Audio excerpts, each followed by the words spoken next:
Did you know that in ancient Greek religion and practice, empty thrones had deep symbolic meaning? They often represented the invisible or expected presence of a deity. They were installations in civic and in mystery cults to invoke and honor a god's spiritual arrival. In some rituals and during specific kinds of festivals like the Theophania at Delphi, the throne signified basically the god's epiphany or temporary presence on earth, even in the absence of an image.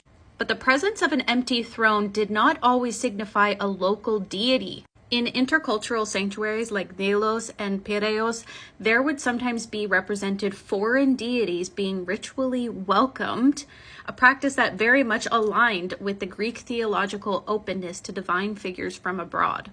This would quite literally be a ritual expression of divine hospitality extended to cults that were of foreign origin and became integrated into the Greek religious life.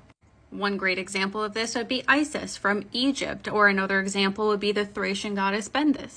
They were all received into the Greek pantheon with processions and with rites that included thrones or sacred seats representing their honored presence.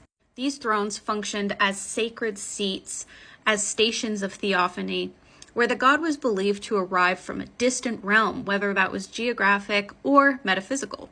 As Friedrichsmeyer from 1971 notes in his study of divine epiphany in cultic art, these thrones materialized a theological space of arrival, allowing Greek sanctuaries to symbolically receive gods from beyond their borders. This is really important for modern Hellenic polytheists to understand because this carries ethical weight. These are sacred obligations of Xenia, to receive the stranger with generosity and with honor. Sanctuaries made space for divine arrivals from other lands, and so we are called to make space for human ones. It was a seat that was for familiar or culturally native, but it was also a seat for what was foreign, unexpected, and holy.